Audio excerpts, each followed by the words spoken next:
नमस्कार दोस्तों। वो कहते हैं ना, वफा तो सांवले रंग में है। वफा तो सांवले रंग में है। गोरे तो आजादी से पहले भी वे वफा थे। नमस्कार प्यारे बच्चों, एक बार फिर से आपका हार्दिक स्वागत है आपके अपने YouTube channel GK by Pradeep sir पे। और प्यारे बच्चों, सबसे इम्पोर्टेंट एक आपके लिए इन्फॉर्मेशन है। अगर हमें है ना सीईटी को क्वालिफाइंग नेचर का करवाना है तो 15 अक्टूबर को ना हम क्या करेंगे प्यारे बच्चों, हम एक बार फिर से ट्विटर कंपेन करेंगे। क्या हैशटैग डालने हैं? तो प्यारे बच्चों, जीके बाय प्रदीप सर का ऑफिशियल टेलीग्राम चैनल, उसमें सारी चीजें डाल देंगे और हम सबको मिलकर ना ट्विटर कंपेन, अगर एक बंदे से कुछ नहीं होगा और हम सब मिलकर करेंगे ना, सभी टीचर इसमें साथ आ रहे हैं तो आप टेंशन मत लेना। हम लाखों की संख्या में अगर ट्वीट कर पाए ना तो ही ये हमारा ट्विटर कंपेन सफल हो पाएगा। तो क्या टाइमिंग रहेगी, क्या टैग रहेंगे, मैं डाल दूंगा। तो प्यारे बच्चों, आज हरियाणा जीके का एक और बेहतरीन लेक्चर लेकर आया हूं।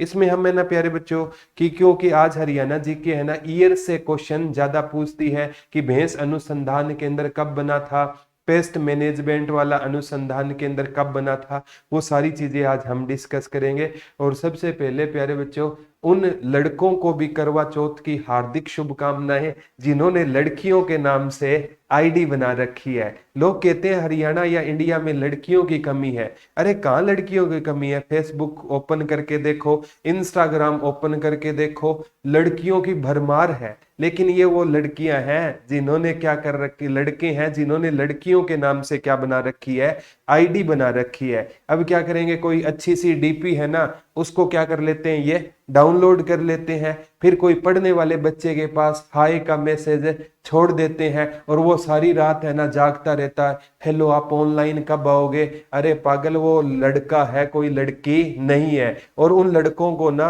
नरक में भी जगह नहीं मिलेगी अगर आप किसी की भावनाओं के साथ खेलते हैं। एक अंकल के साथ ऐसा हो गया था। एक अंकल का लड़का कहता है, पापा पापा मैं फेसबुक पर मेरी आईडी है। बोला सबकी आईडी है फेसबुक पर, इसमें क्या बड़ी बात है? बोला पापा पापा मेरी फेसबुक पर 6 आईडियां हैं। बोला क्या बड़ी बात है? बोला पापा आप जिस पिंकी को शाम को चाय पर बुला रहे हो ना, वो मेरी आईडी है। तो कई बार ऐसी भी घटनाएं हो जाती है। तो देखो बच्चों, जिस लड़के के जन्म पर ना घर वालों ने तालियां बजाई थी, थालियां बजाई थी, और वही लड़का है ना सोनाली के नाम से आईडी बनाए बैठा है, तो उनको भी करवा चौथ की हार्दिक शुभकामनाएं।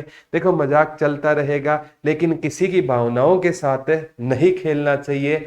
मतलब है ना, ये चाणक्य लिखना भूल गए थे, बहुत पाप लगेगा, देख लेना। ठीक है, आगे से ऐसी चीजों में मतलब पढ़ाई पर हमें ज्यादा ध्यान देना है। तो सबसे इंपॉर्टेंट बात आती है, आज हरियाणा जीके के केवल हम सिलेक्टेड क्वेश्चन पढ़ेंगे। ठीक है, तो एक बार ये क्वेश्चन प्यारे बच्चों आगामी एग्जाम में भी ये आ सकता है कि राष्ट्रीय डेयरी अनुसंधान केंद्र, राष्ट्रीय डेयरी अनुसंधान केंद्र आपको पता है करनाल में है। राष्ट्रीय डेयरी डेयरी अनुसंधान केंद्र, राष्ट्रीय डेयरी अनुसंधान अनुसंधान केंद्र, ठीक है, कहां पर है? करनाल।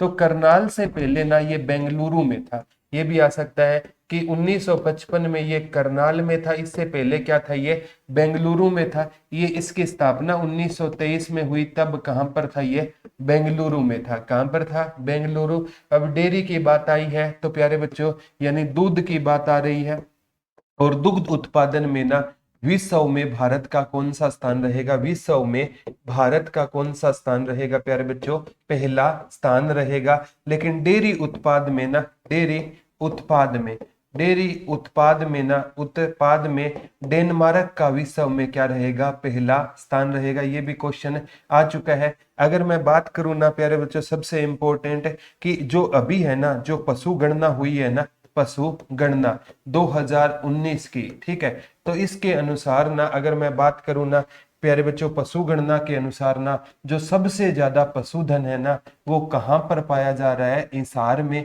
और जो सबसे कम पशुधन रहेगा वो कहां पर रहेगा? पंचकुला में रहेगा। गुरुजी पशु गणना कितने वर्ष बाद होती है? 5 वर्ष बाद। गुरुजी पहली पशु गणना कब हुई थी? 1919 में हुई थी। स्वतंत्र भारत की पहली कब हुई थी? 1951 में हुई थी। स्वतंत्र हरियाणा की पहली कब हुई? 1969 में स्वतंत्र हरियाणा की पहली क्या हुई थी? पशु गणना हुई थी। कब हुई थी गुरुजी? 1969 में हुई थी। ठीक है, क्योंकि जनगणना पूछे ना वो 1971 में हुई थी स्वतंत्र हरियाणा की, पशु गणना 1969 में हुई थी। तो प्यारे बच्चों 2-3 बिल है वो याद कर लेना।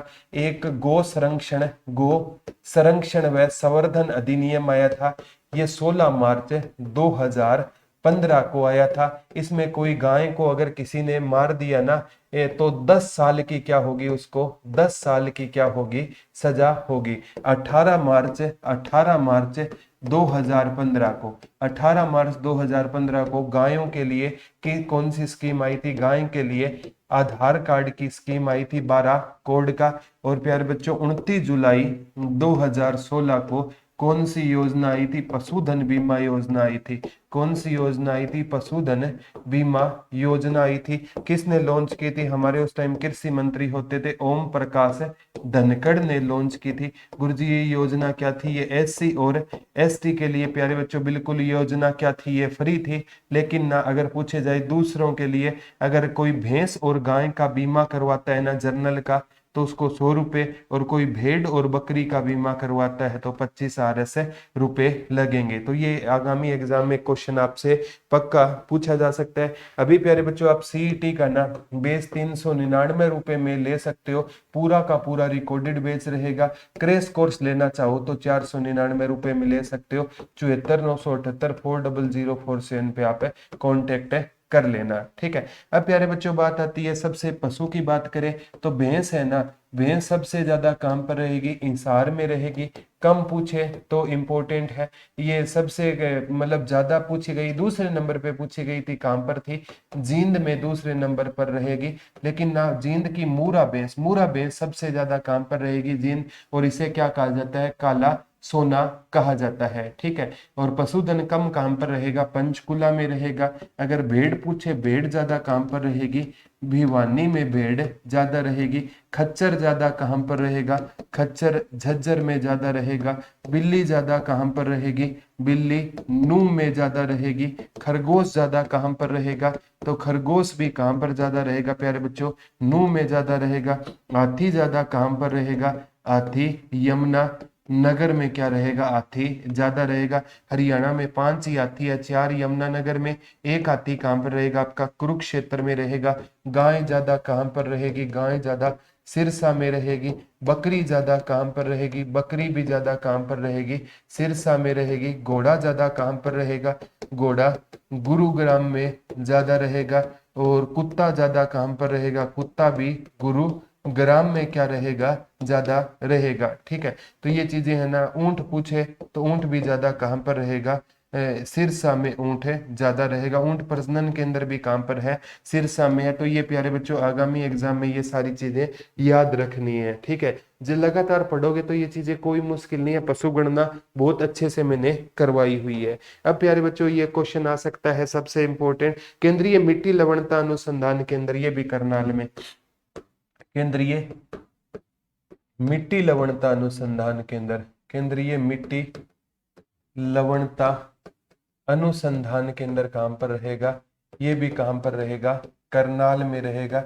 ये कब बना था, 1969। अब मिट्टी को अदला बदली होती है ना, ठीक है, मिट्टी की अदला बदली होती है 6 से 9, 9 से 6, तो 1969। केंद्रीय मिट्टी लवणता अनुसंधान केंद्र कब कहाँ रहेगा, ये भी करनाल में रहेगा। कब बना था, 1969 में ये बना था। और प्यारे बच्चों आया था हरियाणा की मिट्टी की सबसे बड़ी समस्या कौन सी रहेगी, तो मृदा अपरदन रहेगी।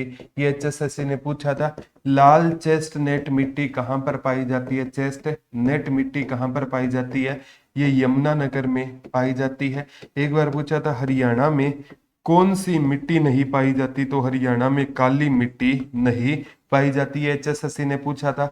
और मोरनी की पहाड़ियों पर यह भी पूछा था कौन सी मिट्टी पाई जाती है, चट्टानी मिट्टी पाई जाती है। तो ये भी आगामी एग्जाम में क्वेश्चन प्यारे बच्चों आएगा।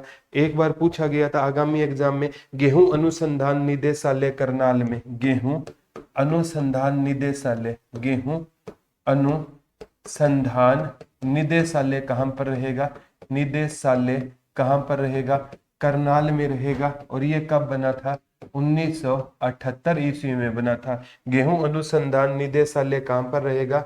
करनाल में रहेगा। 1978 ईस्वी में गेहूं अनुसंधान क्या बना था? निदेशालय बना था। ठीक है, तो इंपॉर्टेंट है। मिट्टी वाला कब था? 1969 में। ठीक है, 6 के बाद क्या आता है? 7 आता है, और 9 से पहले क्या आता है? 8, 1978 में। क्योंकि मिट्टी में ही क्या बोएंगे हम? गेहूं। तो गेहूं अनुसंधान निदेशालय कहाँ पर रहेगा? करनाल। और ये क्वेश्चन आ सकता है, गेहूं है ना, सबसे ज्यादा अगर मैं बात करूं तो उत्तर प्रदेश में होता है, लेकिन प्रति हेक्टेयर गेहूं कहां पर ज्यादा होता है? पंजाब में।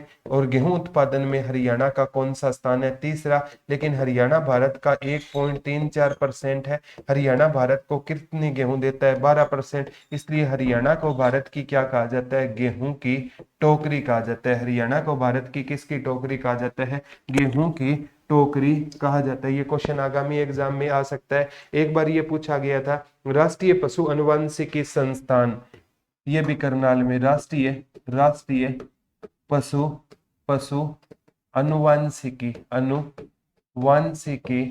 संस्थान कहाँ पर है? तो ये कहाँ पर रहेगा? करनाल में रहेगा। और ये कब बना था? 1984 में बना था। कब बना था? 1900। राष्ट्रीय पशु अनुवांशिकी संस्थान कब बना था? 1984 में बना था। पशु की जगह राष्ट्रीय तंतु, ठीक है, तंतु अनुवांशिकी संस्थान पूछ लिया था, या जंतु अनुवांशिकी संस्थान पूछ लिए तो भी प्यारे बच्चों, ये एक बार जंतु अनुवांश राष्ट्रीय जंतु अनुवांशिकी संस्थान पूछा, एक ही बात थी, करनाल 1984 में बना। लेकिन इसके आगे दे देना राष्ट्रीय पशु अनुवांशिकी ब्यूरो। राष्ट्रीय पशु अनुवांशिकी ब्यूरो है तो करनाल, लेकिन ये कब बना था? 1985 में बना था। दोनों बातें याद रखने, राष्ट्रीय पशु अनुवांशिकी संस्थान करनाल में है, 1984 में बना। इसकी बजाय राष्ट्रीय पशु अनुवांशिकी ब्यूरो पूछ ले, है करनाल में। कब बना था? 1985 में बना था। और 1985 में ही प्यारे बच्चों 52वां संविधान संशोधन हुआ था। कौन सा? 52वां, जिस पर दल बदल पर क्या लगाई गई थी? दल बदल पर रोक लगाई गई थी। दल बदल पर रोक लगाई गई थी। और 1989 में कौन सा संविधान संशोधन हुआ था? 61वां संविधान संशोधन हुआ था। और इसमें ना क्या हुआ था? मतदान करने की एज 21 वर्ष से घटाकर 18 वर्ष कर दी गई। और प्यारे बच्चों 1991 में कौन सा संविधान संशोधन हुआ था? 1991 में 69वां संविधान संशोधन हुआ था, जिसमें ना दिल्ली को किसका दर्जा दिया गया था? राष्ट्रीय राजधानी क्षेत्र का, नेशनल कैपिटल रेंज का दर्जा दिल्ली को दिया गया। तो प्यारे बच्चों एनसीआर वाला टॉपिक बहुत इंपॉर्टेंट है। एनसीआर की फुल फॉर्म होती है नेशनल कैपिटल रीजन, यानी इसको राष्ट्रीय राजधानी क्षेत्र कहते हैं। क्या कहते हैं? राष्ट्रीय राजधानी क्षेत्र कहते हैं। और एनसीआर में ना हरियाणा के प्यारे बच्चों कितने जिले आते हैं? 14 जिले आते हैं। और यूपी के कितने जिले आते हैं? यूपी के 8 जिले आते हैं। और प्यारे बच्चों राजस्थान के कितने आते हैं? 2 आते हैं। ठीक है, ये हो गया आपका हरियाणा, ये हो गया आपका यूपी, और ये हो गया आपका राजस्थान। और प्यारे बच्चों पूरी की पूरी NCT, national capital territories Delhi आती है। तो एनसीआर की जनसंख्या ना 5.5 करोड़ के आसपास या इससे भी ज्यादा एनसीआर की क्या रहेगी? जनसंख्या रहेगी। तो प्यारे बच्चों अभी है ना एनसीआर में कटौती की बात की गई थी कि 5 जिलों को ना एनसीआर से काटा जाएगा। अभी तक हरियाणा में एनसीआर में कितना एरिया आता है? 57% एरिया आता है। कितने जिले आते हैं एनसीआर में? 14 जिले आते हैं। कहते हैं 5 जिले है ना एनसीआर से क्या किए जाएंगे? कम। जींद कम किया जाएगा, करनाल कम किया जाएगा, सोनीपत कम किया जाएगा, भिवानी कम किया जाएगा, महेंद्रगढ़। और उसके बाद 5 कम करने के बाद एनसीआर बचेगा 27%। अभी तक ये प्यारे बच्चों फाइनल नहीं हुआ है। तो एनसीआर में अभी तक हम 57% पढ़ रहे हैं, 14 जिले पढ़ रहे हैं। तो प्यारे बच्चों एनसीआर के लिए पहले एनसीआर प्लानिंग बोर्ड बना था, national capital range planning board. ये कब बना था? 1985 में बना था। कब बना था? 1985 में बना था। हरियाणा के कौन कौन से जिले आते हैं? अगर मंडल पढ़ा होगा आपने, गुरुग्राम, हिसार, अंबाला, रोहतक, और आपका करनाल और फरीदाबाद। तो प्यारे बच्चों पूरा का पूरा गुरुग्राम मंडल आता है। तो गुरुग्राम मंडल में एक गुरुग्राम हो गया, रेवाड़ी हो गया, महेंद्रगढ़ हो गया, तीन ये हो गए। गुरुग्राम के तीन आते हैं, हिसार का एक आता है, अंबाला का एक नहीं आता, रोहतक के 5 आते हैं और करनाल का 2 आते हैं और फरीदाबाद के 3 आते हैं। तो 3 2 5 और 3 8 और 9 और 5 14 आते हैं। ठीक है, तो हिसार मंडल का ये केवल कौन सा आएगा, जींद आएगा। अंबाला मंडल पूरा का पूरा नहीं आता, रोहतक के सभी आते हैं। रोहतक हो गया, भिवानी हो गया, सोनीपत हो गया, सोनीपत हो गया, चरखी, दादरी हो गया और कौन सा हो जाएगा, झज्जर हो जाएगा। और करनाल मंडल में करनाल और पानीपत आते हैं, कैथल नहीं आता, करनाल और पानीपत आते हैं। और फरीदाबाद में फरीदाबाद हो गया, पलवल हो गया, नू। तो कितने जिले आते हैं, 14 जिले आते हैं। और राजस्थान के पूछे ना 2 जिले आते हैं, एक तो राजस्थान का भरतपुर आता है और एक राजस्थान का अलवर आता है। एक भरतपुर आता है, अलवर आता है। और एनसीआर से सबसे ज्यादा दूरी पूछे तो अलवर रहेगा, लगभग 180 किलोमीटर की दूरी रहेगी अलवर राजस्थान से, मतलब एनसीआर से। जब जींद को एनसीआर में शामिल किया गया तब मांग उठी कि जींद है ना दिल्ली से लगभग 135 किलोमीटर के आसपास दूर है, तो कहा गया इसको नहीं किया जाएगा। बोला अलवर भी तो 180 है ना, तो एनसीआर में दूर अलवर रहेगा। यूपी के ना ये नहीं पूछेगा यूपी के कौन कौन से 8 आते हैं, फिर भी प्यारे बच्चों एक मुजफ्फर मुजफ्फर नगर हो गया। ठीक है, एक शामली हो गया। ठीक है, एक नोएडा हो गया। ठीक है, एक हापुड़ हो गया। ठीक है, एक बागपत हो गया। ठीक है, एक मेरठ हो गया, एक बुलंद शहर हो गया। ठीक है, कौन सा हो गया, बुलंदशहर। एक आप बताना कौन सा यूपी का है जो एनसीआर में आता है। तो एनसीआर में 14 हरियाणा के हो गए और 8 यूपी के हो गए, 22 और 2 राजस्थान, 24 आते हैं। तो यूपी के 7 लिखवा दिए, मुजफ्फरनगर, शामली, नोएडा, हापुड़, बागपत, मेरठ, बुलंदशहर। ठीक है, तो ये प्यारे बच्चों 7 लिखा दिए, एक आप बताना कौन सा आता है। ठीक है, तो ये आगामी एग्जाम में प्यारे बच्चों क्वेश्चन बन सकता है। एक ये क्वेश्चन पूछा गया था आगामी, केंद्रीय भैंस अनुसंधान संस्थान कहाँ पर है, केंद्रीय भैंस अनुसंधान संस्थान, केंद्रीय भैंस अनुसंधान हिसार है, 1985 में बना था। ये पूछा गया था कहाँ पर रहेगा, केंद्रीय भैंस अनुसंधान केंद्र कहाँ पर रहेगा, केंद्रीय भैंस अनुसंधान केंद्र कहाँ पर रहेगा, हिसार में रहेगा। कब बना था, 1985 में बना था। कब बना था, 1985 में बना था। केंद्रीय भैंस अनुसंधान केंद्र कहाँ पर है, हिसार, 1985 में बना था।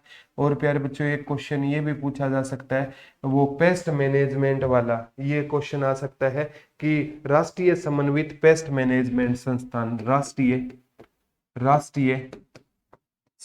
समन्वित पेस्ट मैनेजमेंट संस्थान कहाँ पर रहेगा, ये फरीदाबाद में रहेगा। कहाँ पर रहेगा, फरीदाबाद में रहेगा। ये कब बना था, 1988 में बना था। कब बना था, 1988 में बना था। जैसे गुरु जम्बेश्वर यूनिवर्सिटी पूछ लेना, गुरु जम्बेश्वर यूनिवर्सिटी, गुरु जम्बेश्वर, अभी तो इसका नाम गुरु Jambheshwar science and technology university कर दिया गया है। कहते हैं इस यूनिवर्सिटी की नींव किसने रखी थी, चौधरी भजन लाल ने इस यूनिवर्सिटी की नींव रखी थी। लेकिन प्यारे बच्चों ये आ सकता है, गुरुजम्बेश्वर भगवान को कौन सी जाति भगवान विष्णु जी का अवतार मानती है। ये सब इंस्पेक्टर का क्वेश्चन था, गुरुजम्बेश्वर भगवान को किसका अवतार माना जाता है, भगवान विष्णु का। जो सब इंस्पेक्टर का एग्जाम एक बार प्यारे बच्चों कुछ सेंटरों का कैंसिल होकर नेक्स्ट में हुआ था, उसमें क्वेश्चन आया था।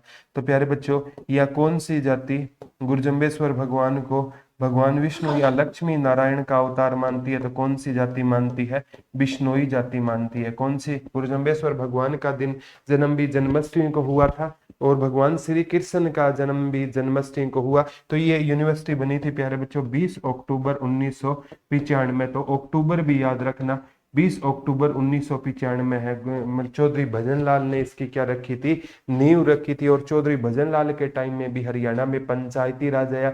हरियाणा में पंचायती राज 22 अप्रैल 1994 को आया था। और भारत में पंचायती राज 24 अप्रैल 1993 को आया। तो पंचायती राज दिवस कब मनाते हैं, 24 अप्रैल को। और पूछे ना, भारत में जब पंचायती राज आया तो किसकी सरकार थी, पीवी नरसिम्हा राव की क्या होती थी, सरकार होती थी। और हरियाणा में चौधरी भजन लाल की सरकार होती थी। और पीवी नरसिम्हा राव को 12 भाषाओं का क्या होता था, ज्ञान होता था।